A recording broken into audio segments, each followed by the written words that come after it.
Hi, Andy. Welcome to the show. Thanks, Jason.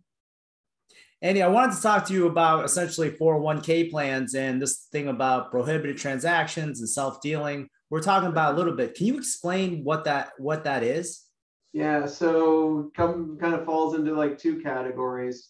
So, there are certain kinds of people that are prohibited from having dealings with a plan. That's usually the family of the owners of a business. Those people are considered disqualified. So, you want to avoid sort of having a family member as someone who receives payment from the plan, family member of the decision maker of the business.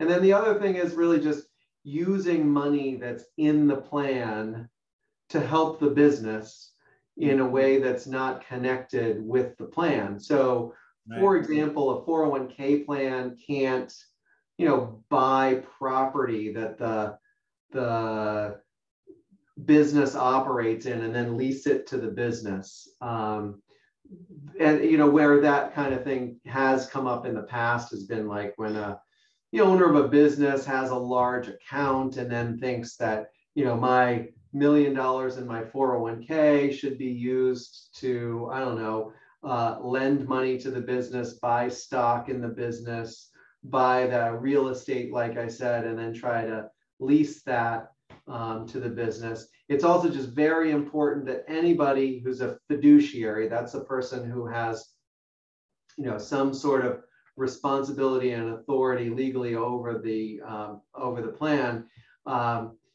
not use any of the plan assets for their own income with,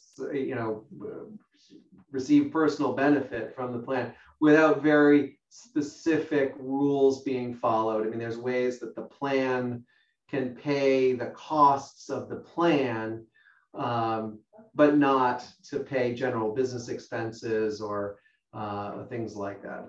So essentially just, if you just operate the plan for the sole benefit of the plan and don't think of anything outside of the plan as being connected to the plan, you're generally pretty good. Yeah, I mean, the problems that we see on the front end with some of the stuff is they may be not so upfront about what exactly they're using it for and trying to pretend they're using it for a legitimate purpose while it's not really the situation, right? Or like when you were talking about being the fiduciary, not being straightforward about it and actually using the money for other purposes, but then lying about it. So that even compounds the issue. But let me ask you about the back end of that. What if somebody did do those things? What happens to the plan itself? And what happens to the money that was used? Oh, there's lots of things that can happen. So the plan can become disqualified. And, if that happens, then you have to undo all of the contributions that went into the plan and turn those into taxable income for years in the past. And that's for all, people involved in the plan. So every employee that put money into the plan might have to undo all of the tax returns that they had done for years in the past. But then the biggest thing is that there are fines and penalties, and it's not going to be very fun. Just don't do it. Like the retirement assets are retirement assets. They should be thought of as totally separate, and look for other places for money. Don't think that you're going to turn your 401k retirement account into some sort of weird private equity fund where you're buying things that are unusual. Just isn't going to work. Yeah. So Andy, tell us about you. When should be people talking to you about helping them with their issues? Yeah. So as far as with retirement plans go, we do a few different things. So a lot of times people ask us how they can put more money away tax deferred. And there's actually a number of ways. 401k is a great one, but there are other retirement kinds of plans and accounts that can be used to augment the 401k to make it so that owners of businesses can put away tens, perhaps hundreds of thousands of dollars more than their normal 401k limit. So if you've got a high cash flowing business, great opportunity to try to reduce your tax burden. And as we all know, taxes will be increased. Will they be increased tomorrow? Probably not, but probably for 2022. Lots of proposals in front of Congress now to raise your taxes. And so getting ready for next year would be a great idea. All right, next thing. If you think that the costs of your current 401k plan may be a little out of whack, or at least just should be reviewed, right, you probably know that the larger the average balance in a 401k plan, the larger the total assets in a 401k plan, the lower the costs can be. Okay, right. So if it's been a few years and, you know, investment performance has been pretty good for the last couple of years. It was a little shocking last year that it was so good, but it was. Right. So your balances may have gone up. Your average balance may have gone up. In fact, maybe you had to release a few people that might have been at the lower pay scale in your business. I don't know. And that could mean the average went up even if the total assets didn't change by much. In any case, probably worth a cost review just to see where you are. And, you know, if you can make some small changes and save some significant money.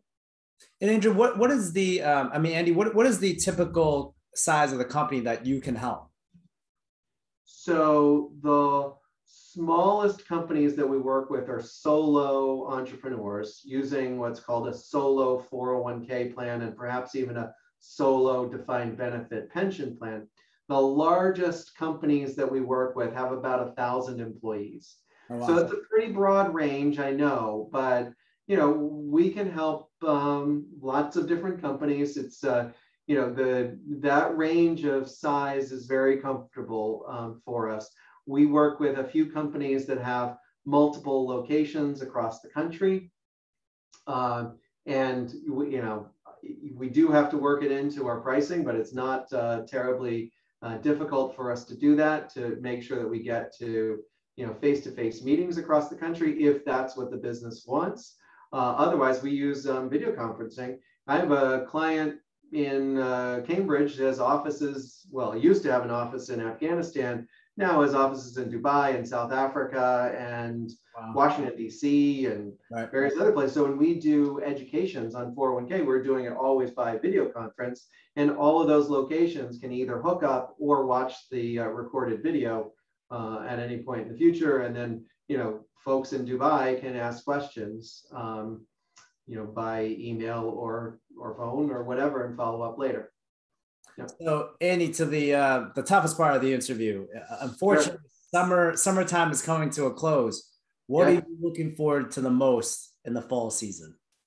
Oh, in the fall season, you mean like from an investor perspective? No, you're in your personal life. What do you look forward to the most? Okay, so my son is a freshman in high school and tried out for the football team. So I'm very excited to see. He's never played football before. Right. In fact, I think before this summer had never actually touched a football. Probably my fault.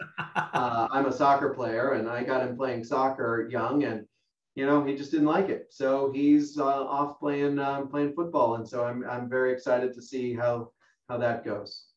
Congratulations. And thanks for coming on today. Share some of your knowledge. Sure, of course. Great. Thanks, Jason.